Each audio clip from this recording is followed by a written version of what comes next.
काँग्रेस ही केवळ सत्तेकरता निवडणूक लढवणारा पक्ष आहे. आम्ही सेवेकरता लढतो. आता तिथे असं आहे की जे खासदार आहे धानोरकर आणि वडेट्टीवार यांचं बिलकुल पटत नाही. तर वाढत्या गुन्हेगारीला बघता तुम्ही सुरक्षिततेसाठी नागरिकांच्या काय धोरणे राबवणार आहात? वाढती गुन्हेगारी हा चिंतेचा विषय आहे. चंद्रपूर जिल्हा इंडस्ट्रियल डिस्ट्रिक्ट आहे. गुन्हेगारीचं प्रमाण वाढलेलं आहे. तर ते कंट्रोल करण्याचे आमचे सर्वांचे प्रयत्न आहे आणि निश्चितपणे याच्यासाठी महानगरपालिकासुद्धा इनिशिएटिव्ह घेईल.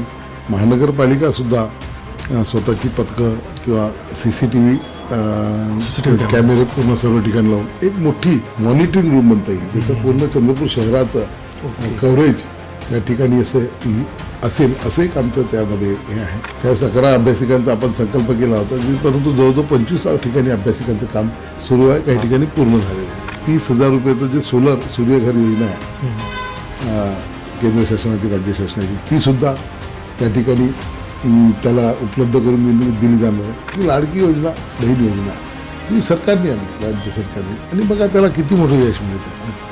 सगळ्या बहिणींच्या चेहऱ्यावर आनंद आहे की आपल्याला दर महिन्याला कोणीतरी आहे जो आपल्या अकाउंटला त्या ठिकाणी 1500 रुपये महिना हे सरकार देणार. सरकार चंद्रपूर महानगरपालिका निवडणुकींची रणधुमाळी सुरू झाली आणि त्याच निमित्ताने आज आपल्यासोबत चंद्रपूरचेच आमदार किशोर जोरगेवार आहेत. आणि नेमकं या काही महिन्यांमध्ये आपल्याला खूप वेगळ्या आगळ्याच घडामोडी पाहायला मिळाल्या राजकीय वर्तुळावरती. आणि भारतीय जनता पार्टी सध्या तर म्हणजे पूर्ण महाराष्ट्रामध्ये चर्चेत आहे. नेमकं ही हॉट सीट चंद्रपूर महानगरपालिका, इथे नगरसेवकांचं काय चित्र दिसतं आहे, प्रचार कसा चालला आहे, आणि तसेच या वर्षाचा आराखडा काय असणार. या वर्षाला विधानसभा निवडणुका संपल्याला 1 वर्ष कंप्लीट होत आहे. 1 वर्षांच्या कार्याला होत आहे भारतीय जनता पार्टीमध्ये. आपण जाणून घ्या, चर्चा करूया. किशोर जोरगेवार आपल्यासोबत आहेत. नमस्कार सर. नमस्कार. सर्वप्रथम तर म्हणजे आता प्रचार सांगायचं झालं, कारण आता प्रचारामध्ये तुम्ही मग्न असता, काय सांगू इच्छिता? निश्चितपणे लोकशाहीतला सर्वात मोठा उत्सव हा निवडणुका असतो आणि वेगवेगळ्या स्तरावरच्या निवडणुका या होत. ही आता महानगरपालिकेची निवडणूक, इथल्या स्थानिक प्रश्नांवरची निवडणूक, स्थानिक नेतृत्वाची कसोटी लागणारी निवडणूक आणि सर्वसामान्य जनतेच्या अत्यंत जिव्हाळ्याची निवडणूक आहे असं मी या ठिकाणी मानतो. ही कार्यकर्त्यांची निवडणूक म्हणून सुद्धा ओळखली जात असते. निश्चितपणे ही कार्यकर्त्यांची निवडणूक, जे कार्यकर्ते अहोरात्र कष्ट करत आम्हा सर्वांना लोकप्रतिनिधी म्हणून पाठवतात, त्यांच्याकरता ही निवडणूक महत्त्वाची असते. त्यांचंही नेतृत्व पुढे येण्याची, बरोबर, जनतेच्या सर्वसामान्य लोकांचे प्रश्न सोडवणूक करणारी ही निवडणूक असते. म्हणून ही अत्यंत महत्त्वाची निवडणूक आहे असं मी या ठिकाणी म्हणतो. जर काय सांगायचं झालं म्हणजे या तिकीट वाटपादरम्यान आपल्या कार्यकर्त्यांना, बऱ्याच कार्यकर्त्यांना तुम्ही कोणाला आश्वासनं दिली असेल, कोणी कार्यकर्ता नाराज झाला असेल, परंतु त्या संपूर्ण जर काय संदर्भाबद्दल सांगायचं, कारण एक नेता कार्यकर्त्यांमुळेच मोठा होत असतो. आणि त्यात चंद्रपूरमध्ये जे तुमचा कार्यकर्ता वर्ग आहे, काय सांगायचं? निश्चितपणे म्हणजे कार्यकर्त्यांना संबोधून एक असं वाक्य, त्यांचीच निवडणूक आहे शेवटी, तुम्ही फिरत आहात. कार्यकर्त्यांची निवडणूक आहे आणि दुर्दैवाने ही निवडणूक 2022 व्हायला पाहिजे होती, ही 2026 होतात. त्यामुळे कार्यकर्त्यांमध्ये प्रचंड उत्साह आहे. 2017च्या नंतर 4 निवडणुका मोठ्या झाल्या, 2 लोकसभा 2 विधानसभा, आणि प्रत्येक निवडणुकीमध्ये अनेक नवीन कार्यकर्ते, नेते हे तयार होत असतात. आणि 8.5 वर्ष 9 वर्षाच्या त्या कालावधीमध्ये निवडणूक होत असल्यामुळे एक 3 जनरेशनचे कार्यकर्ते, 3 जनरेशनचे म्हणजे निवडणुकीच्या दृष्टिकोनातून या ठिकाणी निवडणुकीच करता इच्छुक म्हणून होते. जे 2012 ज्यांनी निवडणूक लढवली असेल त्यांची इच्छा आहे, जे 2017 निवडणूक लढवली त्यांची इच्छा आहे, आणि त्याच्यानंतर 22 व्हायला पाहिजे तर त्यांची इच्छा आहे, आणि आता पुढच्या टर्मची निवडणुकीचे तसे 3-4 जनरेशनचे कार्यकाळाचे कार्यकर्त्यांची यावेळेस उमेदवार म्हणून किंवा मतदारांसमोर जायची त्यांची भावना होती. आणि पहिल्यांदा असं झालं की एकेका जागेसाठी प्रत्येक गटामध्ये 10 इच्छुक उमेदवारांनी भारतीय जनता पार्टीचं उमेदवारी मागितली. बापरे, 10 लोक, कुठे तर 15 लोकांनी त्या ठिकाणी उमेदवारी एका प्रभागामध्ये एका गटाकरता, अ गट, ब गट, ड गट, जवळपास 600 लोकांनी आमच्याकडे या ठिकाणी उमेदवारी अर्ज मागितले. त्यांनी इंटरव्ह्यू दिले आणि सगळ्यांनी आपली त्या प्रकारची तयारी केली. एकदा काय होते की मनाची तयारी आपली सुरू झाली की तो माणूस त्याच्यामध्ये गुंततो आणि त्याला असं वाटू लागतं की आपल्याला तिकीट मिळेल, आपण निवडून येऊ आणि जनतेची सेवा करू. परंतु मागणारे 10, मिळणारी तिकीट एक आहे त्यामुळे यावेळेस जे दिसतं आहे की प्रत्येकाला ही निवडणूक लढवायची असल्यामुळे एक मोठा त्या ठिकाणी दिसलं. आणि कुठेही जरी झालं असतं तरी पण 9 लोकांच्या मनामध्ये तिकीट न मिळाल्याचं दुःख, तिकीट न मिळाल्याचं खंत ही असतेच असते. ती चला, हे चित्र म्हणजे चंद्रपूरमध्येच नाही तर आज आपण बघितलं आहे की पूर्ण महाराष्ट्रामध्ये झालेलं आहे त्या महानगरपालिकांमध्ये. परंतु 40 उमेदवार म्हणजे इच्छुक असताना एका प्रभागातून प्रत्येक गटातून 10 म्हटल्यानंतर काय काय अडचणी गेल्या सिलेक्ट करायला? आता अडचणी खूप होतं. जेव्हा खूप जास्त सिलेक्शन ऑप्शन आले की अडचणी येतात. त्यामध्ये जसं मी तुम्ही सांगितलं की ज्येष्ठ कार्यकर्ते, जुने कार्यकर्ते, जे नव्यानं सक्रिय झालेले कार्यकर्ते, सक्रिय कार्यकर्ते, या सगळ्यांच्या भावभावनांचा जपणूक करणं. कारण की एखादा कार्यकर्ता तयार करताना खूप मेहनत घ्यावी लागते. कार्यकर्त्यालाही मेहनत घ्यावी लागते. पक्ष म्हणून सुद्धा हे आमचं असेट असते. आणि असेट असलेलं आमची जी संपत्ती आहे ती मात्र दुखावली जाऊ नये, ती पक्षापासून दूर जाऊ नये, एक मोठं चॅलेंज असतं. आणि ते आम्हाला यावेळेस फेस करावं लागलं. कारण की तुम्ही बघितलं असेल सगळ्यांनी खूप मोठी तयारी केली. म्हणजे मी 2012मध्ये भारतीय जनता पार्टीमध्ये महामंत्री म्हणून होतो, तिकीट वाटपाच्या प्रक्रियेमध्ये होतो. त्यावेळेस तर आम्हाला उमेदवारी पूर्ण प्रभागामध्ये मिळत नव्हते. परंतु यावेळेस मात्र सर्व गटामध्ये बरेचदा असं व्हायचं की महिला जिथेचं आरक्षण जिथं असेल किंवा जे आरक्षित जागा आहे तिथे आम्हाला उमेदवारी कमी मागितली जायची किंवा आम्हाला शोधावं लागायचं.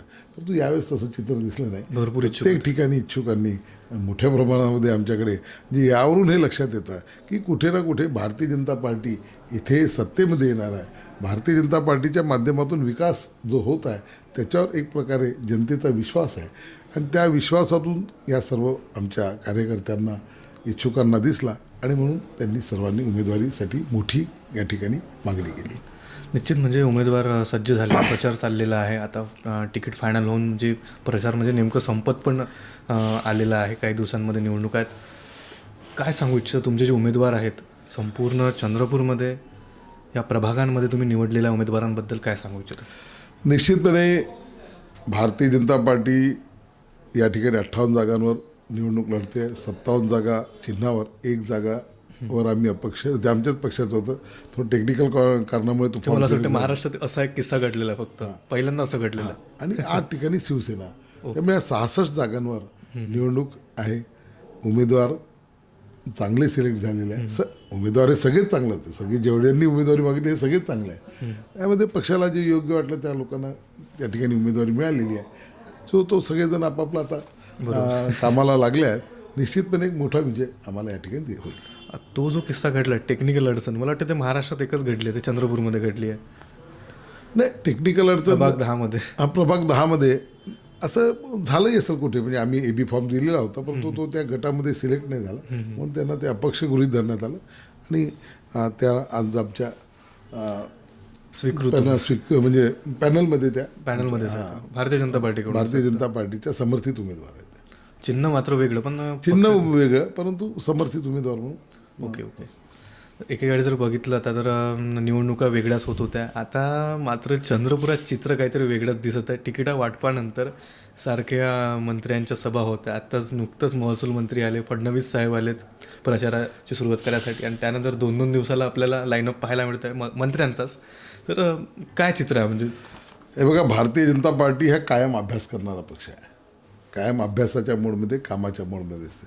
आणि निवडणुका साधारणतः कोणत्या असल्या तर त्या निवडणुका गंभीरतेने घ्यायच्या असतात, गंभीरतेने निवडणूक लढायची असते. त्यातल्या त्यात महानगरपालिका, नगरपालिकाच्या जे महानगरपालिकाच्या विशेष करून इथला हा मतदार चोखंदळ असतो. माहिती असते त्याला काय चाललं आहे, काय होऊ शकते. तो सोशल मीडियाशी, जगाशी कनेक्ट असलेला असतो. आणि त्याच्यामुळे त्याच्यापर्यंत वेगवेगळ्या माध्यमातून पोहोचणं, त्याला आवडेल, रुजेल, पटेल अशा गोष्टी त्या मतदारांपर्यंत नेणं हे सुद्धा आवश्यक असतं. आणि म्हणून या ठिकाणी भारतीय जनता पार्टीचे सर्व नेतृत्व, माननीय मुख्यमंत्र्यांपासून, बावनकुळे साहेबांपासून तर आमचे पालकमंत्री उईकेजी यापर्यंत सर्वजण यामध्ये सक्रिय झालेले आहे. देशामध्ये नरेंद्रभाई मोदी यांचं सरकार आहे. देवेंद्रजी एक विकसित महाराष्ट्राचं त्यांचं स्वप्न आहे. तर ते विकसित महाराष्ट्र केव्हा होईल? ती सगळी गावं, शहरं महाराष्ट्रातली जेव्हा विकसित होतील, विकासाच्या दिशेवर जातील तर त्यावेळेस विकसित महाराष्ट्र म्हणता येईल. आणि म्हणून हा चंद्रपूरसुद्धा जो महाराष्ट्राचा एक भाग आहे, शेवटचा जिल्हा आहे, तो जिल्हासुद्धा विकसित व्हावा ही भूमिका माननीय आमच्या मुख्यमंत्री महोदयांची आहे आणि त्यामुळेच हे सर्वजण या ठिकाणी सर्व नेते मंडळी या ठिकाणी येत आहे. म्हणजे मुख्यमंत्री आलेत तर महसूल मंत्रीसुद्धा आलेत, परंतु एकीकडे जर काँग्रेसकडे आपण चित्र बघितलं तर आत्तापर्यंत म्हणजे वडेट्टीवारांनी एंट्री मारलेली नाही. काय सांगू इच्छिता? बघा, काँग्रेस ही केवळ सत्तेकरता निवडणूक लढवणारा पक्ष आहे. आम्ही सेवेकरता लढतो. आता तिथे असं आहे की जे खासदार आहे धानोरकर आणि वडेट्टीवार आहे यांचं बिलकुल पटत नाही. आता तुम्ही काही दिवसापूर्वी बघितलं असेल की घुगूसमध्ये त्यांना विजय मिळाला, परंतु तो विजय उपाध्यक्ष पदाच्या निवडणुकीच्या अगोदरच इथपर्यंत त्यांचे वाद पराकोटीला गेले की एक गट वेगळा स्थापन करण्याची मागणीसुद्धा त्यांनी जिल्हाधिकाऱ्यांकडे केली. म्हणून तिथे काही एक वाक्यता नाही. जशी देशामध्ये स्थिती आहे, त्यांच्याकडे नेतृत्व नाही, नेतृत्वहीन, दिशाहीन, कोणताही एजेंडा त्यांच्याजवळ नाही, कोणताही त्यांच्याजवळ काही विकास करण्याची ब्ल्यूप्रिंट जे मतदारांसमोर जाण्यासाठी आवश्यक असते असा कोणताही इश्यू त्यांच्याकडे नाही. म्हणून ते या ठिकाणी निवडणुकीमध्ये सक्रिय होताना दिसत नाही. दुसरीकडे यावेळेस तुम्ही जर लक्षात घेतलं असेल की विजय वडेट्टीवार समर्थित जितके नगरसेवक, उमेदवार, विद्यमान या सर्व लोकांच्या तिकीट या दुसऱ्या गटाकडनं, धानोरकर गटाकडनं कापण्यात आला. एक चांगली मोठमोठी नावं होती ज्यामध्ये नागरकर असतील, लोढिया असतील, महाकुलकर असतील, या सगळ्या लोकांची मोठ्या प्रभाग क्रमांक 8 प्रभाग क्रमांक 8 त्या नगराध्यक्ष होत्या. म्हणजे नंदू नागरकर हे सभापती होते, त्यांना देण्यात नाही, महाकुलकर हे सुद्धा नगराध्यक्ष राहिलेले तेव्हाचे. हे अशा मोठ्या लिडरशिपची केवळ हे वडेट्टीवारांसोबत आहे म्हणून त्यांच्या सगळ्यांच्या तिकीट त्या ठिकाणी कापण्यात आलेल्या. त्याच्यामुळं त्यांच्यामध्ये एक वाक्यता नाही. म्हणून ते या ठिकाणी येण्यासाठी आल्यानंतर जनतेला काय सांगणार आहे? येतील ते, असं आहे म्हणता येणार नाही, येतील, परंतु अजूनपर्यंत त्यांची काही एंट्री झालेली नाही आहे. जर काय काँग्रेस सत्तेत आली महानगरपालिकेमध्ये आणि जर काय भारतीय जनता पार्टी सत्तेत आहे, फरक काय असेल दोघांचं जर काय सांगायचं तर फरक सांगायचा झाला? बघा, फरक असा आहे की काँग्रेसना जो विचार आहे ना, विझन आहे आणि सेवेचे किंवा विकासाचे उपक्रम राबविण्याची काँग्रेसची स्थिती नाही, मनस्थिती नाही, ते त्यांची आवडही नाही आहे. पण दुसरीकडे भारतीय जनता पार्टी मात्र विकासाचं राजकारण, सेवेचं राजकारण करणारी पार्टी आहे. देशामध्ये नरेंद्रजीचं सरकार जसं आहे, या ठिकाणी देवेंद्रजीचं विकसित महाराष्ट्राचं स्वप्न बघणारं सरकार आहे. आणि जर या दोन्ही सरकारचा निधी, दोन्ही सरकारचं सहकार्य जर आवश्यक असेल तर ते आपल्याला भारतीय जनता पार्टीचं सरकार इथे महापौर बसणं आवश्यक आहे. कारण की जे सुद्धा प्रस्ताव तयार होऊन जायला पाहिजे ते जर गेले मंत्रालयापर्यंत, मुंबईच्या स्तरावर, दिल्लीच्या स्तरावर, तर त्याला मंजुरी आणण्यासाठी मंजुरी देता येईल. परंतु यांची भूमिका ही नसतेच. केवळ जर तुम्ही बघितलं, सत्ता त्यांची येण्याचा काही प्रश्न येत नाही, परंतु तुम्ही जर अगोदरपासूनचा जेव्हा नगरपालिका असताना किंवा एकदा महानगरपालिकाही असताना काँग्रेसकडे सतत वाद, सतत झगडे, कोणताही एकही मोठा प्रोजेक्ट त्यांना या ठिकाणी चंद्रपूर महानगरपालिकेमध्ये करता आला नाही.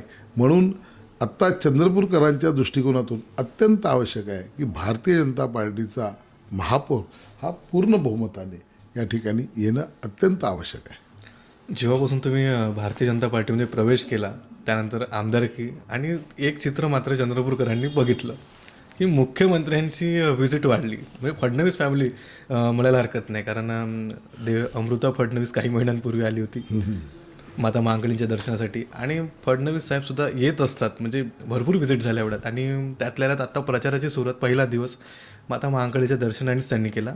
ते फडणवीस फॅमिलीचं काय रिलेशन आहे? कारण तुम्ही आमदार म्हटल्यानंतर आणि भारतीय जनता पार्टीमध्ये गेल्यानंतर व्हिजिट वाढल्या. याचं असं आहे की फडणवीस परिवार हा मूळतः चंद्रपूर जिल्ह्यातला आहे. भारतीय जनता पार्टीच्या ज्येष्ठ नेत्या शोभाताई फडणवीस यांनीसुद्धा या जिल्ह्याचं भारतीय जनता पार्टीचं नेतृत्व केलेलं आहे. आणि स्वाभाविकपणे मी जेव्हापासून मुख्यमंत्री म्हणजे भारतीय जनता पार्टीचा मध्ये प्रवेश केला आणि या ठिकाणी लोकप्रतिनिधी झालो, तेव्हापासून फडणवीस साहेबांच्या माननीय मुख्यमंत्री मोदयांच्या या ठिकाणच्या व्हिजिट वाढलं आहे खरं आहे. त्यांना यायला आवडते. प्रत्येकाला आपल्या होम डिस्ट्रिक्टमध्ये होम टाऊनमध्ये यायला आवडते. आत्ता परवाच्या दिवशी रोड शो होता आणि ते रोडवरून जात असताना ते मला अनेक आठवणी सांगत होते. बऱ्याच आठवणी सांगत होते की आम्ही एक गोलबाजार आहे, गोलबाजारच्या आतमध्ये एक ते तिथे एक विहिरी आहे, वासेकरची तेलघाणी होती, तिथे चकल्याचं एक हॉटेल होतं. चकली छोटी छोटी बारीक चकली मिळायची ते सांगितलं त्यांनी. जयंत टॉकीजमध्ये अनेकदा मूवी बघायसाठी ते सिनेमा बघायसाठी एक शेरे पंजाब हॉटेल रोडवरचं होतं. तर त्या हॉटेलची त्यांनी माहिती सांगितली. एक त्यांनी म्हणजे जे चंद्रपूरचं प्रसिद्ध आहे, ज्या ज्या गोष्टी आहे ती त्यांनी माहिती सांगितली. त्यांच्या काही आठवणी आहे, त्यांनी उल्लेख मात्र केला. आणि ते स्वतः माता महाकाली मंदिराच्या बाबतीतही त्यांचा दर्शन ते घेण्याची त्यांची आवड असते. मुख्यमंत्री महोदय आले, आदरणीय वहिनी, तर पहिल्यांदा कदाचित असेल की श्रावण महिन्यामध्ये त्या चंद्रपूरमध्ये येऊन महाराष्ट्रातल्या सगळ्यात मोठ्या शिवलिंगाचं पूजन त्यांनी या ठिकाणी केलं. आणि आपण बघितलं असेल की एक शेकडो वर्षानंतर एका महिलेच्या हस्ते जे शिवलिंग आपलं महाराष्ट्रात चंद्रपूरमध्ये मोठं वैभव आहे त्याचा वहिनींनी त्या ठिकाणी केलेला आहे. त्यानंतर सांगायचं झालं आता निवडणुकीच्या दरम्यान नेते तर येतच आहे आणि बऱ्याचशा अशा गोष्टी आपल्याला पाहायला मिळतात. जसं की आता तिकिटा वाटपानंतर प्रचारसुद्धा सुरू झालेला आहे. त्यात भरपूरशी उमेदवार टीकासुद्धा करत आहे. काय सांगू शकता त्यावरती? हे बघा, आता ज्यांना उमेदवारी मिळत नाही त्यांच्या भावना असतात. आणि उमेदवारी न मिळण्याचं दुःख, तिकीट न मिळण्याचं दुःख हे काय असतं मी स्वतः सांगू शकतो. कारण की मला 2009, 2014, 2019 आणि आता 2024मध्ये सुद्धा खूप अडचणी गेल्या, त्या लोकांनी बघितलेल्या आहे. त्यामुळं असं वाटत असतं की आपण खूप काम केलेलं आहे आणि आपल्या कामाची कदर व्हायला पाहिजे होती, ती झाली नाही. आणि ती भावना असते आणि ती थोडे दिवस असते. आता जेव्हा बघितलं की निवडणूक आता मधात आलेली आहे, तर कार्यकर्त्यांमध्ये ही भावना आता संपलेली आहे. ज्याला तिकीट मिळाली त्याच्यासाठी ते एक ताकदीनं या ठिकाणी कामाला लागले आहेत. कारण की त्यांना सगळ्यांना एवढं कळते की भारतीय जनता पार्टी जर इथे महानगरपालिकेमध्ये सत्तेमध्ये नाही आली तर या गावाचा बट्ट्याबोळ झाल्याशिवाय राहणार नाही, कोणत्याही प्रकारचं काम होणार नाही. म्हणून ही सगळी आमची मंडळी जी आहे, जी नाराज होती काही दिवस, ती मात्र यावेळेस जोमाने कामाला लागली आहे. आणि प्रत्येकाने संकल्प केलेला आहे की भारतीय जनता पार्टीचं सरकार, पूर्ण बहुमताचं सरकार या ठिकाणी निवडून द्यायचं. नगर परिषदेमध्ये आपल्याला मोठ्या प्रमाणात पराभव पाहायला मिळाला आणि आता ते चित्र कुठे इफेक्ट करणार काय ते चित्र नगर परिषदचं? खरं आहे की नगरपालिकांमध्ये आम्ही परफॉर्मन्स पाहिजे तसा करू शकलो नाही. परंतु जर तुम्ही पाहिलं असेल ती फार थोड्या मतांच्या फरकाने आम्ही नगरपालिका त्या ठिकाणी आम्ही गमावलेल्या आहे. याचं कारण असं आहे की कुठे ना कुठे विजयामुळं, जो आता विधानसभेमध्ये मोठा विजय मिळाला त्याच्यामुळं कार्यकर्त्यांच्या मनामध्ये कदाचित भावना झाली असेल की मतदार आपल्याला मतदान करणार आहेत आणि जे परिश्रम घ्यायला पाहिजे किंवा जी मेहनत, कदाचित आम्ही मेहनतीत कमी पडलो असं मला असं म्हणायचं आहे. परंतु तो एक प्रकारचा सबक होता आमच्यासाठी, त्यातून आम्ही सावरलो आणि ह्या महानगरपालिकेमध्ये पूर्ण ताकदीने जोमानं भारतीय जनता पार्टीचे नेते, पदाधिकारी, कार्यकर्ते कामाला लागले आहेत. खूप मोठा डाऊट आहे ज्या प्रकारे आता अशा काही बातम्या येत आहेत.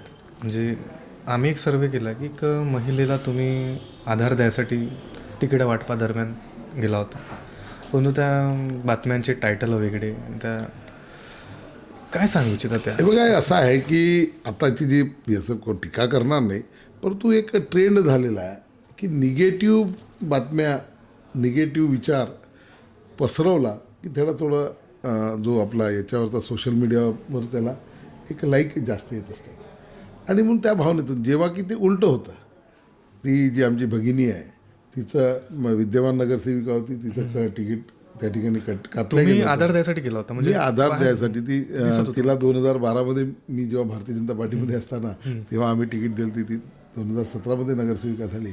तिच्या भावना आणि कार्यकर्त्यांच्या भावना जपल्या पाहिजे.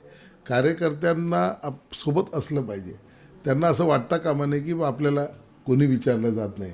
त्यांच्या भावनांचा उद्रेक, भावभावना समजण्याची ही वेळ असते. आणि म्हणून मी त्या आमच्या नगरसेविकेला आधार म्हणजे नाही, ते दिसत होतं, तुम्ही आधार द्यायसाठी समजवण्यासाठी गेलो, परंतु त्याचा एक वेगळा टेलिव्हिजनवर दाखवल्या गेला, मेन स्ट्रीम मीडियावरती पण हा, मेन स्ट्रीम मीडियावरती पण दाखवण्यात आलं ते. दाखवण्यात आलं. आता कसं असतं की गोंधळ हे चांगलं काम दाखवलं जातं, TRP साठी TRPसाठी काहीतरी करायचं, या ठिकाणी असं आहे त्या ठिकाणी, पूर्ण महाराष्ट्रातल्या बातम्या अशाच दाखवल्या. पण जे भारतीय जनता पार्टीचे नेते पदाधिकारी इतर वेळेस सेवेचं काम करतात, कार्यकर्त्यांसाठी काम करतात, त्याची मात्र कुठेही चर्चा होताना दिसत नाही. तर ते सुद्धा समाजातली पॉझिटिव्हिटी वाढवण्याचं काम मीडियाच्या माध्यमातून झालं पाहिजे, ही सुद्धा आपण लक्षात घेतलं पाहिजे. आता एक आणखी मुद्दा निघाला होता की तिकिटा वाटपादरम्यान तुम्हाला म्हणजे ट्रोलसुद्धा करण्यात आलं की आपल्या स्वमर्जीने तुम्ही तिकिटा वाटल्या, त्यामुळे मुख्यमंत्री नाराज झाले आणि दुसऱ्याच दिवशी तुम्ही प्रचारासाठी त्याला निमंत्रण दिलं आणि नेक्स्ट डेला ते रोड शो करत आहेत, सोबत फिरत आहात, तुम्ही दर्शन सोबत घेतलं. तो काय किस्सा होता नेमका? तुमच्याच प्रश्नामध्ये त्याचं उत्तर आहे. हे बघा, काय असते की बरेचदा एखादा निर्णय केल्यानंतर त्याचा फेरविचार होत असतो. काही गोष्टी केल्यानंतर आपल्याला त्या अधिक चांगल्या व्हाव्या असं वाटत असते, आणि त्यामुळं काही गोष्टी काही ठिकाणी बदल करण्यात आले, आवश्यक ते बदल करण्यात आले.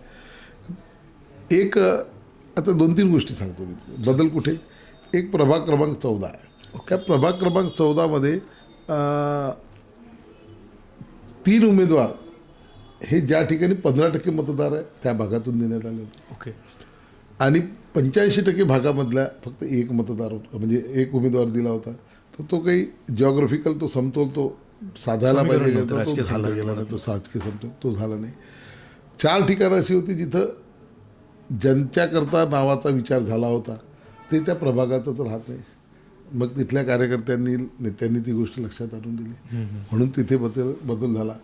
कुठे राजकीय सामाजिक विषय असतात, काही ठिकाणी एखाद्या समूहाचं विशेष त्या ठिकाणी संख्या जास्त असते आणि त्यांची इच्छा असते की त्या समूहातला प्रवर्गातला व्यक्ती त्या ठिकाणी असावा, तर तेही त्या ठिकाणी बदल करण्यात आले.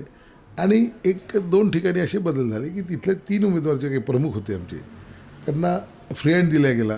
जसं आमचे अध्यक्ष सुभाष कासंगुटवार आहेत किंवा राहुल पावडे माझे अध्यक्ष आहे, यांच्या वार्डामध्ये की त्यांना जे वाटते ते उमेदवार त्यांनी ठरवावे असं एक पक्षाच्या वतीनं सांगण्यात आले, आणि म्हणून ते त्या ठिकाणी बदल केले. ओके. पट्टे वाटपाचा विषय खूप जास्त येतात. हे खरं आहे की तो अत्यंत जिव्हाळ्याचा विषय आहे. गेले 3-4 पिढ्यांपासून ते लोक त्या ठिकाणी आहेत, शासनाच्या जागेवर आहे, इमारती झालेल्या आहे, घरं झालेल्या आहे, परंतु त्या घरांना वीज, पाणी, बिजली, सडक, पाणी सगळं मिळालेलं आहे, परंतु अजूनही त्यांच्या नावाचा जमिनीचा पट्टा कागद हा त्यांना मिळाला नाही. आणि म्हणून आत्ताचं जे सरकार आहे देवेंद्रजीचं, त्याच्यामधले महसूल मंत्री बावनकुळे साहेब आहेत, अतिशय कार्यक्षम मंत्री आहेत. त्यांनी इतके नियम GR सोपी करत आणि ही जी आहे ही प्रक्रिया वेगाने व्हावी याकरता महाराष्ट्रामध्ये प्रयत्नरत आहे. आणि म्हणून हे पट्टे वाटप जे आता ते मोठ्या प्रमाणामध्ये सुरू झालेलं आहे, होत आहे. अर्ज साधा करायचा आहे, 11 वर्षाचा 2011चा पुरावा द्यायचा आहे, आणि तो पुरावा मिळाला की त्याला पट्टा अलॉट करायचा आहे. असे काही नियम आले? अशी साधी सोपी प्रक्रिया त्याच्यामध्ये. 500 फुटापर्यंतची जागा त्याला मोफत मिळणार आहे. 500 ते 1000 फुटापर्यंतची जागा केवळ जो रेडी रेकनर म्हणजे शासकीय दर आहे त्याच्यात 10% त्याला द्यायची आहे. आणि 1000 ते 1500 फुटाच्या दरम्यान त्याची जेवढी जागा असेल तेवढ्या जागेचं त्या रेडी रेकनरच्या 25% म्हणजे अत्यल्प दरामध्ये, कुठे तर 500 फुटापर्यंत त्याला काही जावं लागणार नाही. ती जागा त्याच्या नावाने झाली की मग त्या ठिकाणी प्रधानमंत्री आवास योजनेची घरीसुद्धा देता येणार आहे. बापरे. एवढंच नव्हे तर 30,000 रुपयाचं जे सोलर सूर्यघर योजना आहे केंद्र शासनाची, राज्य शासनाची, तीसुद्धा त्या ठिकाणी त्याला उपलब्ध करून दिली जाणार आहे.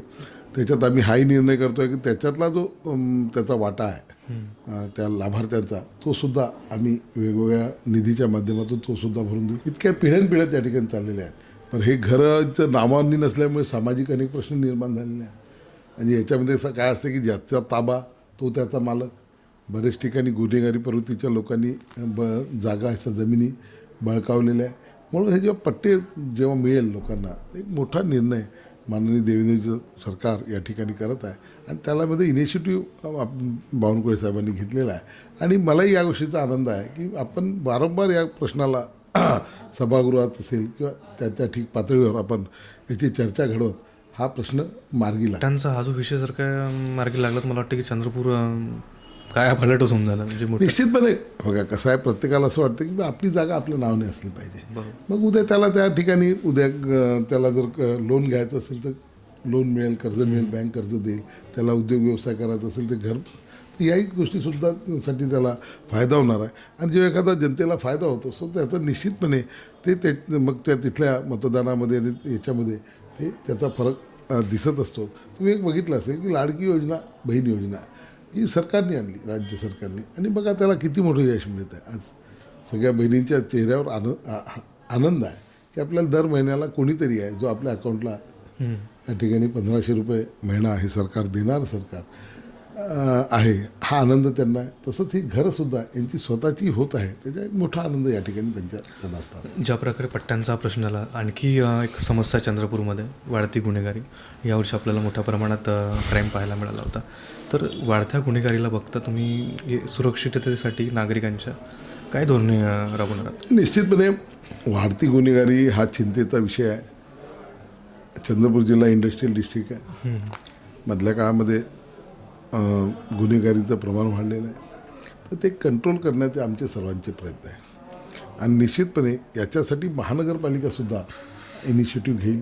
महानगरपालिकासुद्धा स्वतःची पथकं किंवा CCTV कॅमेरे पूर्ण सर्व ठिकाणी लावून एक मोठी एक ज्याला मॉनिटरिंग रूम म्हणता येईल, ज्याचं पूर्ण चंद्रपूर शहराचं कव्हरेज त्या ठिकाणी असेल असं एक आमचं त्यामध्ये हे आहे.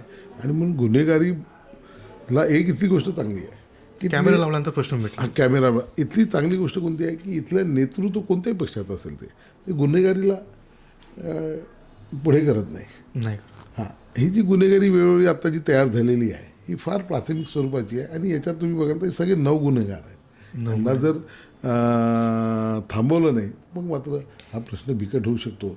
काही ठिकाणी दिसत आहे की राजकीय पार्श्वभूमी असलेले लोकसुद्धा गुन्हेगारीची पार्श्वभूमी असलेले लोकसुद्धा आजकाल राजकारणामध्ये येताना दिसत आहे.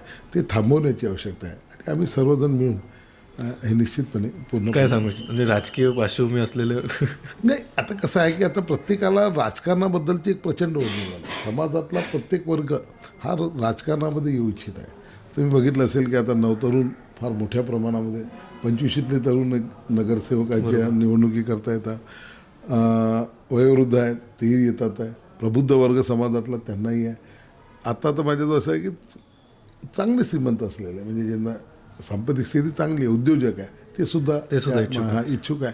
मग समाजातला सर्व वर्ग आहे तर त्यांनाही असं वाटत असेल की आपण बी जाना चाहिए म्हणून ते सुद्धा या कडे नाही. बरोबर, प्रत्येक व्यक्तीच अट्रॅक्ट होतो राजकारणाला बघता. आजच्या ग्लॅमर आहे म्हणजे पॉलिटिक्समध्ये ग्लॅमर आलं.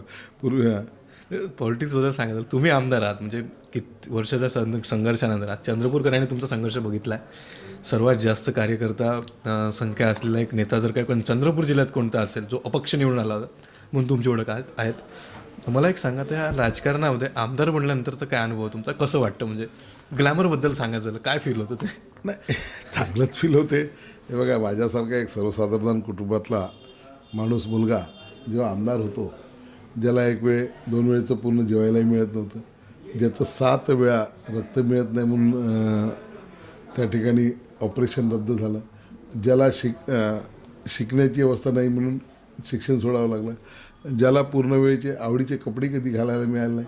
आणि आता या सर्व गोष्टी माणसाला भगवंताच्या कृपेने मी व्यवसायात असल्यामुळे मिळाल्या. आणि त्यानंतर राजकारणात एक मोठं पद ज्याला म्हणता येईल, बरोबर, लोकप्रतिनिधी पद, हे सुद्धा मला मिळालं.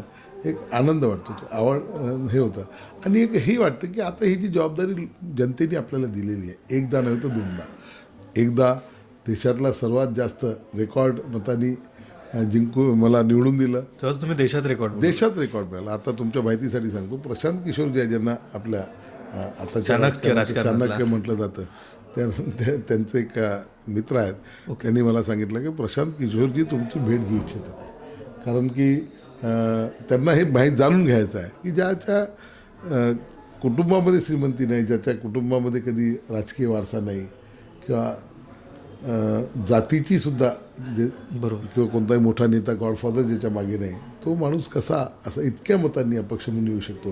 तेही दोन्ही पक्ष बलाढ्य पक्षाच्या विरोधामध्ये, दोघांच्या. काँग्रेस आणि भारतीय जनता पार्टी दोन्ही बलाढ्य पक्ष आहे. बरोबर. त्यांच्या विरोधामध्ये हा कसा येऊ शकतो हा त्यांच्यासाठी एक संशोधनाचा विषय आहे. नाही, म्हणून मला वाटतं तो कदाचित इतिहास असेल. चंद्रपूरकरांनी घडवला आणि म्हणून जबाबदारी अधिक आहे की आपल्याला इतकं प्रेम या जनतेने दिलं तर यांची सेवा आपल्या पासून घडावी, अधिकाधिक काम आपल्या माध्यमातून व्हावं, ही जबाबदारी आणि ही सुद्धा आपली आहे. याचं कधी थोडंसं ज्याला प्रेशर म्हणता येईल ते सुद्धा प्रेशर असतं. तरी पण निवडून आल्यानंतर जो पहिला दिवस होता ज्या दिवशी तुम्ही घरी गेला तो किस्सा सांगा, तो दिवस, तो अनुभव. निवडून आल्यानंतर निवडून आल्यानंतर पहिला म्हणजे पहिली निवडणूक म्हणता पहिली निवडणूक तुम्ही अपक्ष निवडून आला आणि अपक्ष निवडून आल्यानंतर तो एक फोटो माझ्या आईचा आहे तिथे. घरी गेलो आम्ही सगळेजण, बराच वेळ येणार जाणार होते त्या दिवशी तर नाही, पण तो मग सगळ्यांनी स्वागत केलं. दुसऱ्या दिवशी सकाळी माझ्या अम्मानी मला आमदार झाला आहे तर मी काही मागितलं तर तू देशील का. मला वाटलं की अम्मा आता असंच म्हणेल की काहीतरी एखादं सोन्याचा तिचा दागिना मागेल किंवा कुठे जाण्याची इच्छा व्यक्त करेल. परंतु तिने म्हटलं की अशी व्यवस्था कर चंद्रपूरमध्ये की चंद्रपूरचा कोणताही माणूस उपाशी राहता कामा नये. आणि त्या मातेनं जिला लिहिता येत नव्हतं, वाचता येत नव्हतं, पण तिला समाजातल्या दुःख, दारिद्र्य, वेदना हे दिसत होत्या, समजत होत्या. आणि म्हणून तिने मला तो उपक्रम चालू करायला लावला. 10 लोकांपासून आम्ही एक अम्मा का टिफिन नावाचा उपक्रम सुरू केला आणि तो आज शेकडो घरांमध्ये तो अम्मा का टिफिन 365 दिवस न चुकता जातो आहे. एवढंच नाही, तो आता आमचा एक अम्मा परिवार तयार झालेला आहे. त्या लोकांना आवश्यक असलेल्या औषधी, जुजबी कपडे, चप्पल, छत्री सगळंच पुरवतं. त्यांच्या घरी राहून त्यांची काळजी घेणारा असा हा अभिनव उपक्रम या ठिकाणी आहे. प्रत्येकाला आपलं घर, झोपडी आवडत असते, तिथे राहायला आवडते. त्याच्या घरी जाऊन त्याला फूड प्रोव्हाइड करणं, मेडिसिन प्रोव्हाइड करणं, त्याला आवश्यक गरजा ज्या आहेत त्या पूर्ण करणारा हा उपक्रम सुरू आहे. आणि तो अम्मानी माझ्याकडून मागून घेतला. तो दिवस मोठा दिवस आहे असं मी समजतो.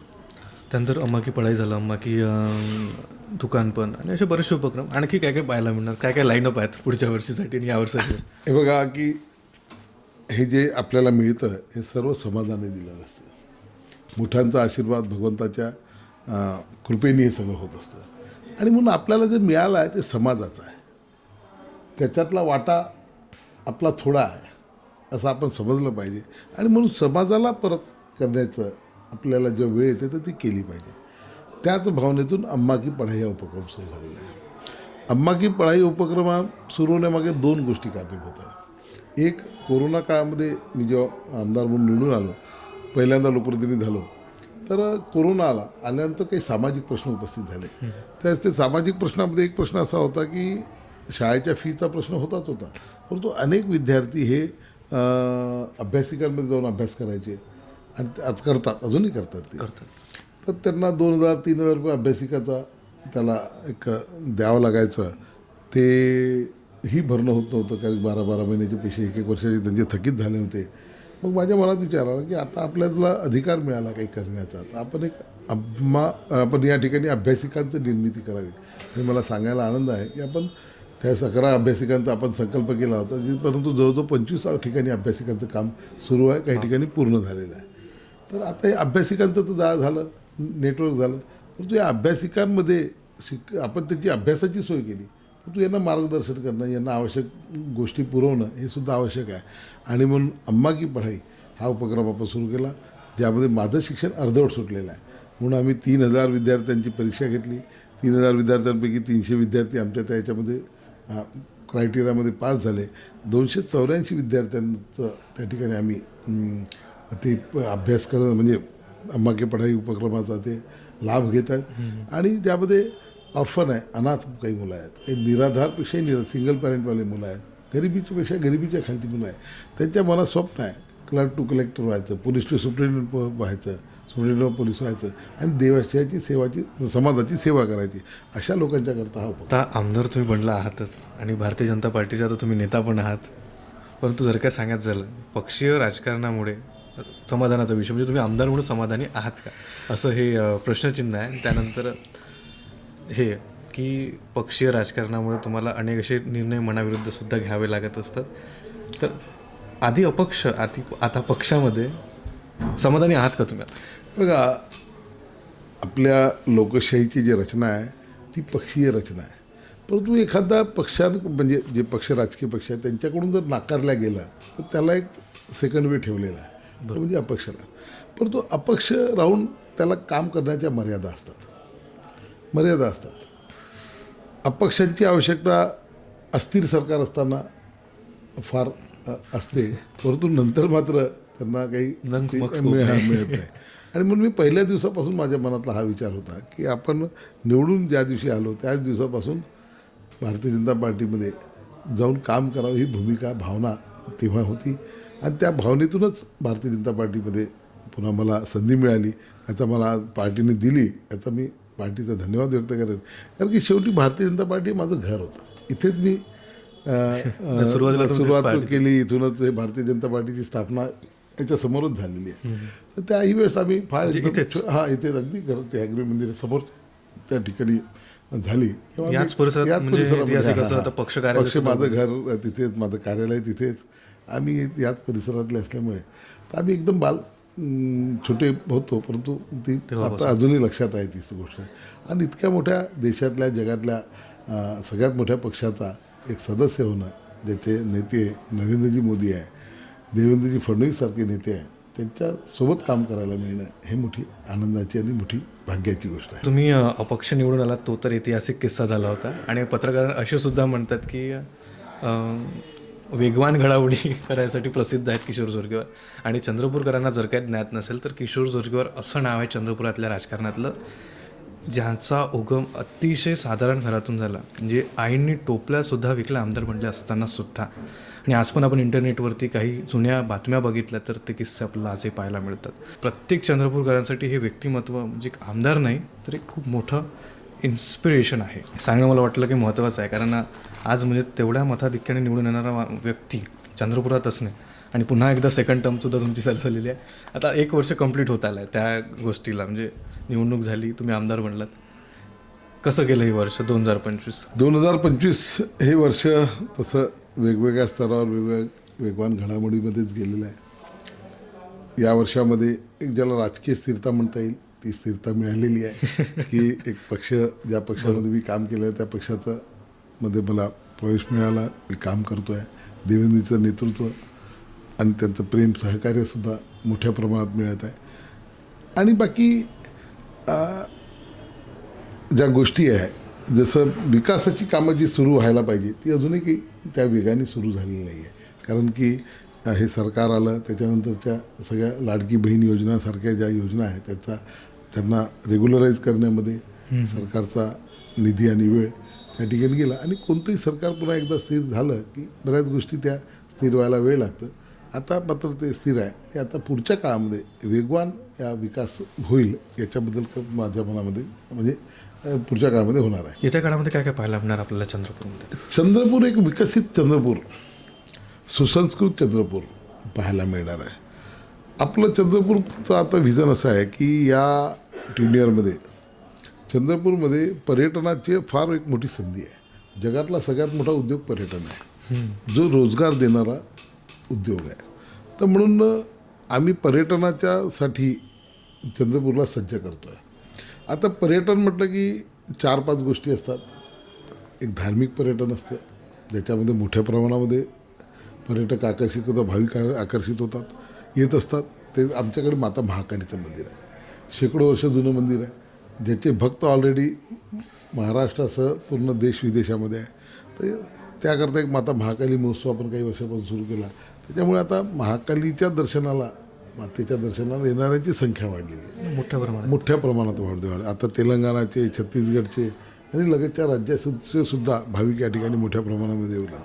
म्हणून आम्ही त्याच्यासाठी 278 कोटी रुपयाचा आपण एक विकास आराखडा महाराष्ट्र शासनाकडून मंजूर करून घेतलेला आहे आणि तो आता त्या प्रोसेसमध्ये आहे. जेव्हा हा आराखडा मंजूर होईल, ती कामं सुरू झाली, एक पूर्ण फॅसिलिटीज, एम्युनिटीज ज्या पाहिजे एखाद्या धार्मिक स्थळासाठी त्या सगळ्या त्या ठिकाणी होईल आणि इथलं पर्यटन वाढेल. दुसरं असते सोशल टुरिझम. सोशल टुरिझममध्ये सामाजिक जे आहे पर्यटन, त्यामध्ये आमच्याकडे जगामध्ये 2च ठिकाणी दीक्षाभूमी आहे. एक दीक्षाभूमी नागपूरला आहे, ज्याचा पूर्ण विकास झालेला आहे, म्हणजे त्या ठिकाणी विकसित आहे. परंतु चंद्रपूरची दीक्षाभूमी मात्र तिथे काही मात्र काहीच शासनाचं व्हायला पाहिजे होतं. 68 वर्षामध्ये कुठेच नाही. म्हणून आम्ही 100 कोटी रुपये त्याच्यासाठी त्या दीक्षाभूमी करता मंजूर करून घेतले. 56 कोटी 90 लाख रुपयाचा पहिला टप्पा मंजूरसुद्धा झाला आहे. त्याचा काही निधीसुद्धा आलेला आहे. त्याची टेंडर प्रक्रियाही झाली आणि आता ते सुद्धा सुरू होईल. तिसरी गोष्ट, जगातले सर्वाधिक वाघ हे चंद्रपूर जिल्ह्यात आहे, ताडोबात आहे.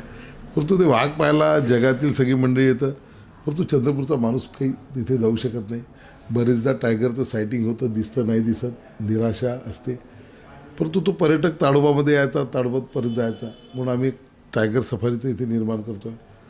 एक 500-600 कोटी रुपये त्याला निधी लागणार आहे. 515 एकर जागेमध्ये एक टायगर सफारी, ज्याच्यामध्ये त्याला जोडून अमेरिकन सफारी, आफ्रिकन सफारी आणि चिल्ड्रन्स पार्क हा चंद्रपूरमध्ये तयार होत आहे, मूल रोडवर. हां, वनमंत्र्यांनी त्याची वारंवार बैठका सुरू आहे. सेंट्रल 12 कोटींचा आणि मला वाटतं म्हणजे 500-600 कोटीपर्यंत जाईल तो. 515 एकर जागेमध्ये, 515 एकर जागेमध्ये. हां, आणि तो वाईल्ड लाईफ रेस्क्यू सेंटरसुद्धा त्याच्यामध्ये आहे. जर एखादा जंगली प्राणी जर जखमी झाला तर त्याचं रेस्क्यूसुद्धा सेंटर तिथे होतं आहे. म्हणून आणि पर्यटनाच्या दृष्टिकोनातून अत्यंत तो एक आहे. तिसरा, आता आम्ही एक काही ज्या चंद्रपूरमध्ये ऑलरेडी ज्या चांगल्या गोष्टी आहेत, ज्याच्यामध्ये खूप मोठं शिवलिंग महाराष्ट्रातलं, हां, तर ते शेकडो वर्षापासून तिथेच आहे. जे अपूर्ण होतं त्याचं काम, तर ते सुद्धा होणार आहे. इथे भूमिगत खाणी आहे. शेकडो वर्षापासून, अनेक वर्षापासून तिथून त्या कोळसा काढला जात होता. तर त्या खाणींचा अंडरग्राऊंड त्या पर्यटनाच्या दृष्टिकोनातून सुद्धा त्याला ओपन करण्याचा आमचा विचार आहे. पर्यटनासाठी खाणीमध्ये जाईल माणूस, तो प्रत्यक्षात अनुभव घेईल. तिथे कोळसा कसा निघतो पाहिल आणि तो बाहेर येईल. या ठिकाणी ॲर्कॉलॉजिकल पर्यटन मोठं आहे, जी फार थोडी शहरं आहेत ज्याला पूर्ण परकोट आहे. त्याच्यातला चंद्रपूर परकोट आहे. आणि म्हणून ॲर्कॉलॉजिकल अशा अनेक मॉन्युमेंट्स या ठिकाणी आहे, भरपूर आहे. हां, राणी हिराची म्हणजे ती समाधी आहे, सर्व त्या ठिकाणी एक भरपूर आहे. तर तो सुद्धा आर्कॉलॉजिकल आहे. इंडस्ट्रियल टुरिझम आम्ही करू शकतो. इंडस्ट्री आहे आमच्याकडे, म्हणजे वीज केंद्र आहे, सिमेंटचे उद्योग आहे, कागद उद्योग आहे. हां, ह्या सगळ्या इंडस्ट्रियल टुरिझमसाठी सुद्धा हा एक चांगला आहे. आणि जिओग्राफिकली हा भारताच्या मध्यभागी आहे चंद्रपूर. हां, रेल, रोड आणि हवाई मार्गाने जोडलेला चंद्रपूर शहर असल्यामुळे इथे पर्यटक मोठ्या प्रमाणात येऊ शकतात. म्हणून पर्यटनाच्या दृष्टिकोनातून विकसित करण्याचा स्कोप आहे चंद्रपूरला. त्यानंतर आता जर का निवडणुकीकडे आपण वळलो तर सर्वात मोठा विपक्ष नेता तुम्ही कुणाला बघता ज्याच्यामुळे आपला धोका असू शकतो चंद्रपूर महानगरपालिकेमध्ये? भारतीय जनता पार्टीला धोका असू शकतो. हे बघा, इथला जो जे आहे, इथली मानसिकता जनतेची काँग्रेस आणि भारतीय जनता पार्टी हे दोनच पक्ष या ठिकाणी. अपक्षांना प्राधान्य नाही. अपक्षांना प्राधान्य नाही, काही ते अपवादात्मक काही ठिकाणी येत असतात, ते त्यांच्या तिथल्या कामामुळं. परंतु काँग्रेस आणि भारतीय जनता पार्टी हे दोनच पक्ष इथले महत्त्वाचे पक्ष आहे आणि या दोन पक्षामध्येच आहे. परंतु काँग्रेसची स्थिती तुम्ही बघत चालली सगळीकडे देशामध्ये जी स्थिती आहे, तशीच इथे काँग्रेस काही मजबूत नाही आहे. त्यामुळे तरी चंद्रपूरचे समजा आता स्थानिक जे खासदार आहेत ते काँग्रेसचे आहे. काँग्रेसचे त्या खासदार जरी असले तरी त्यांना काहीच करता आलेलं नाही. 6 वर्षामध्ये त्यांचं एकही काम त्यांना सांगण्यासारखं जनतेला नाही आहे. त्यांच्यामध्येच इतके वाद आहे, खूप वाद आहे. त्याच्यामुळं ते काही आता त्या किती दिवस ते काँग्रेसचे राहतील हाही एक विषय आहे. ते शिवसेनेतून काँग्रेसमध्ये गेले. त्याच्यामुळं इथे काँग्रेसला काही कोणताही स्कोप नाही. कोणतंही नवीन नेतृत्व त्यांच्याकडे आकर्षित होताना दिसत नाही. नवतरुण त्यांच्याकडे आकर्षित होताना दिसत नाही. ते सर्व भारतीय जनता पार्टीकडे एक आशेने पाहतो आहे. मला एक सांगा, आता निवडणूक आहेत तर चंद्रपूरकरांनी तुम्ही ज्या प्रकारे म्हणजे सविस्तरपणे सांगितलं, स्पष्टपणे पण सांगितलं, पण चंद्रपूरकरांनी प्रामुख्याने म्हणजे शहरातली निवडणूक असल्यामुळे प्रत्येक वार्डामध्ये प्रत्येक प्रभागामध्ये भारतीय जनता पार्टीलाच का निवडायला हवं? बघा, तुम्ही एक या प्रश्नाचं उत्तर मी असं देईल की प्रत्येक व्यक्तीने जर त्याला संकट आलं, कोणती आवश्यकता वाटली, तर त्याच्या चेहऱ्यासमोर डोळ्यासमोर जी नावं येत असतील त्याच्यातली 10 नावं काढावी. त्या 10 नावांमध्ये मी तुम्हाला गॅरंटी सांगतो की 8 नावं ही भारतीय जनता पार्टीची असेल.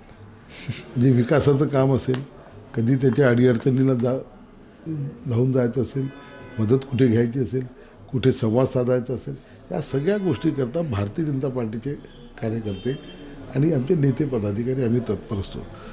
चंद्रपूरकरांनी भारतीय जनता पार्टीला याही करता निवड केली पाहिजे की हा जर विकास करायचा असेल तर मोठा निधी लागत असतो आणि साधारणतः लोकल बॉडीजमध्ये ज्या निधी ज्या आणण्याची क्षमता ज्या पक्षाची असते, ज्यांचं सरकार असते, त्याच्या माध्यमातून मोठ्या प्रमाणात निधी येत असतो आणि आपलं राज्यामध्ये आणि केंद्रामध्ये भारतीय जनता पार्टीचं सरकार आहे आणि त्याच्या व्यतिरिक्त भारतीय जनता पार्टीची लीडरशिप ही म्हणजे विकासाची डेव्हलपमेंटची दृष्टी ठेवणारी लीडरशिप आहे.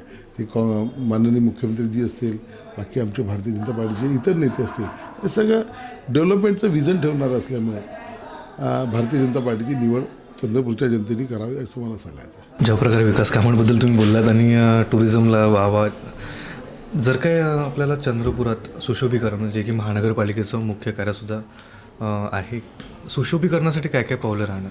बघा, आता चंद्रपूर हे मेट्रो सिटी होत आहे. मेट्रो सिटीच्या हिशोबाने त्या गावामध्ये सर्व ॲम्युनिटीज फॅसिलिटीज असणं सुद्धा आवश्यक आहे.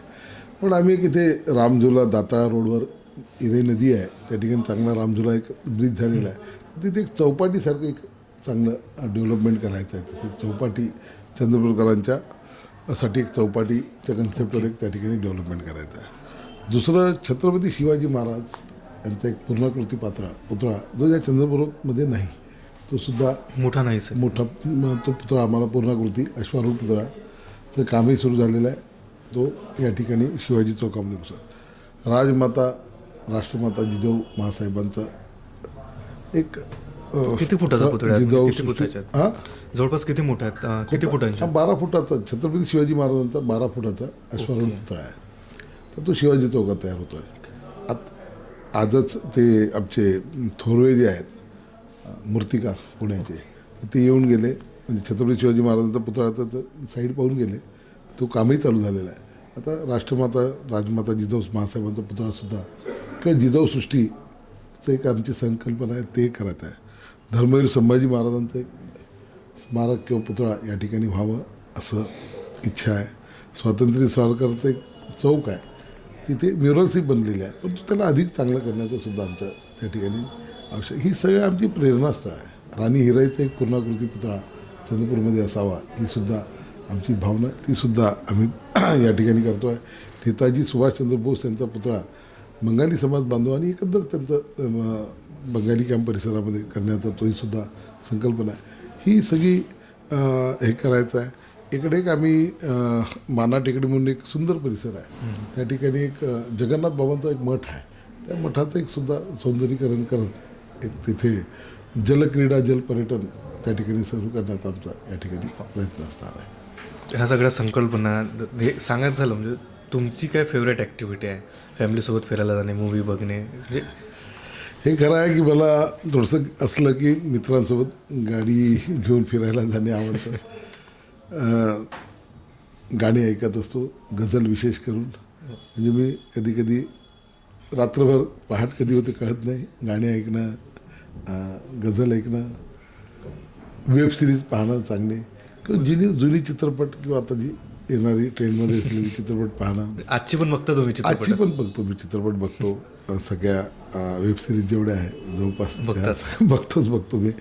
आणि कुटुंबासोबत कधी असं गंमत मस्ती मजा करणं ते आवडते. मला नातू आहेत 3, 4 झाले आता 4 झाले. आत्ताच एक तारखेला एक नातू झाला, 4 नातू. नातवांचं जेव्हा ते नातवंड येतात त्यांच्यासोबत खेळणं एकंदर. आणि माझा मित्रपरिवार एक आहे, या राजकारणाच्या पेक्षा पलीकडचा एक मित्रपरिवार आहे. त्यांच्यासोबत राहणं, गप्पा गोष्टी करणं, म्हणजे जी सर्वसामान्य माणसाची जी आवडीची जी कामं आहेत, म्हणजे जे आवडतं तेच आहे. बाकी असं काही विशेष मला माझं व्यक्तिगत काहीच नाही आहे. मला म्हणजे कोणत्या हे नाही, ज्याला व्यसन म्हणता येईल किंवा असं काहीच नाही आहे. बस जो वेळ मिळतो तो मित्रांसोबत कुटुंबासोबत राहणं आवडतं. म्हणजे तुमचं ते मातृप्रेम पण चंद्रपूरकरांनी बघितलेलंच आहे निश्चित. आणि आता जर काय सांगायचं झालं, प्रत्येक दुकानाचं उद्घाटन असो, कोणी पण पत्रिका पाठवली तर किशोर जोरगेवर येतातच. तर म्हणजे कोणी पण बोलवलं तरी तुम्ही जाता. याचा एक आनंद आहे, कारण की आम्ही एक प्रकारे समाजातले बहिष्कृत लोक होतो. म्हणजे चांगल्या शुभ कामाला किंवा मोठ्या कामाला आम्हाला बोलवलं जात नव्हतं किंवा मग तो सन्मान मिळत नव्हता. आता सन्मान मिळतो तर चांगलं वाटतं. आणि आपण कुणाच्या तरी सुखदुःखामध्ये आपण तो त्याचा लाईफटाईम मेमरी असते. एखाद्याच्या दुकानाचं उद्घाटन असेल, घराचं वास्तू असेल, लग्न असेल, छोटा कार्यक्रम असेल, त्याच्यासाठी ती लाईफटाईम मुवमेंट असते.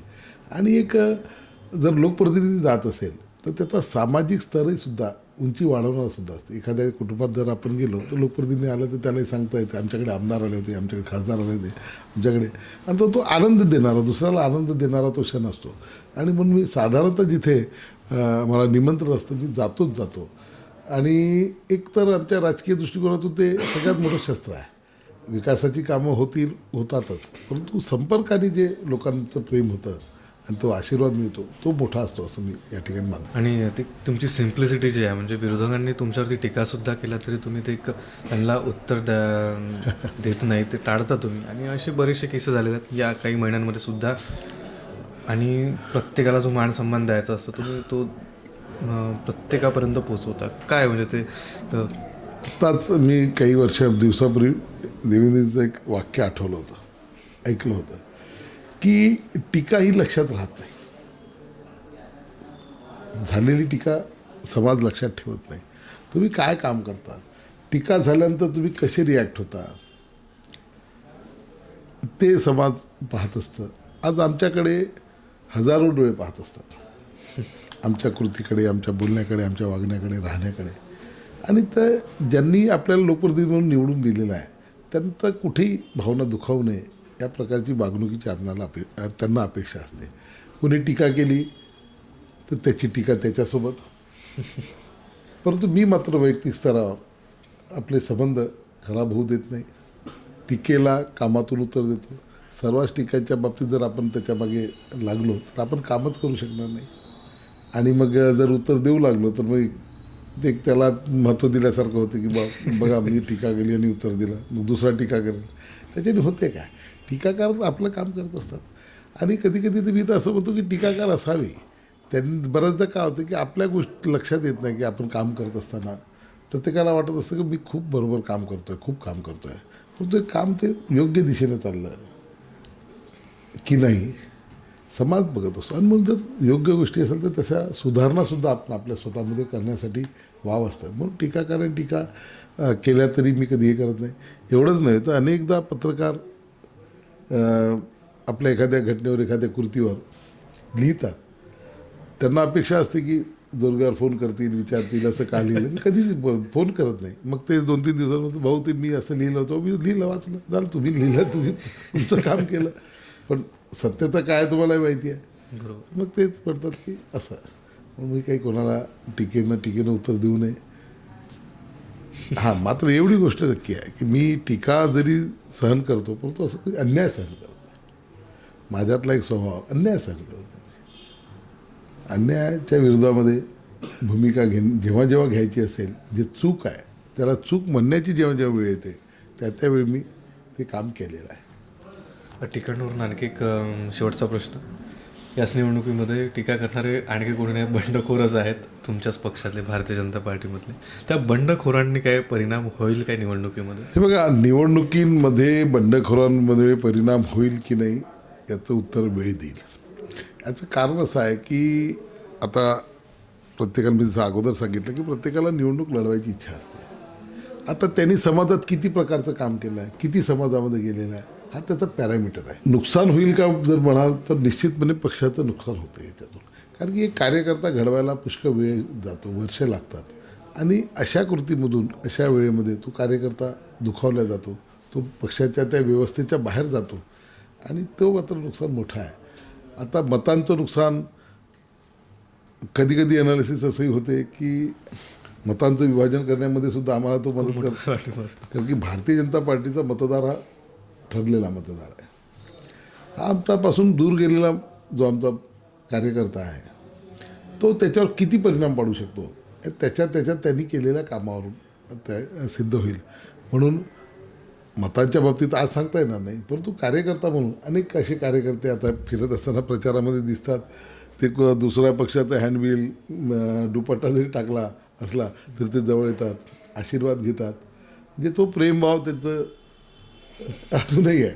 म्हणजे एकाने तर असं खूप सोशल मीडियासमोर अशी टीका केली, परंतु मी माझी गाडी जाताना दिसली, तो धावत धावत माझ्या गाडीच्या मागे आला आणि थांबवावं लागली मला गाडी. मला म्हणाल भाऊ तो धावत येत आहे, तो सोशल मीडियामध्ये बोलतो, थांबव म्हटलं गाडी. थांबलो, नमस्कार केला त्याने, आशीर्वाद द्या भाऊ म्हणाला. मी म्हटलं तुला आशीर्वाद मी याच्यात देऊ शकत नाही, तू सुखी राहा, आनंदी राहा, एवढा आशीर्वाद दिलेला. हे एक असे प्रसंग येतात, त्याच्यामुळे येतील आता सगळ्या गोष्टी, होईल वेळ नीट करत असते सगळ्या गोष्टी. खूप खूप शुभेच्छा सर निवडणुकीसाठी. थँक्यू, धन्यवाद. आज आपल्यासोबत भारतीय जनता पार्टी आमदार किशोर जोरगेवार जोडले होते आणि एक खूप मोठा कार्यकाळ आहे यांचा. म्हणजे बघितलं गेलं तर यापूर्वीची टर्म यांची अपक्ष होती आणि मोठ्या मताधिक्याने निवडून आले होते आणि आता वेगवान घडामोडी करायसाठी सुद्धा प्रसिद्ध झालेत. त्यातल्या त्यात महानगरपालिकेमध्ये सुद्धा काही गोष्टी TRP पकडल्या होत्या, परंतु नॅरेशन सेट PR आणि ह्या सगळ्या अटॅकिंगला न बघता हा पॉडकास्ट तुम्हाला कसा वाटला, हे कन्व्हर्सेशन तुम्हाला कसं वाटलं, एक सर्वसाधारण कार्यकर्त्यापासून आज आमदारकीपर्यंत पोचलेला हा प्रवास आणि जिल्ह्यात एक मात्र असा नेता जो संघर्षातून सामोरे आला आणि इतपट म्हणजे प्रगती झालेली आहे, या लोकप्रतिनिधीबद्दल तुमचं काय मत आहे मला नक्की सांगा.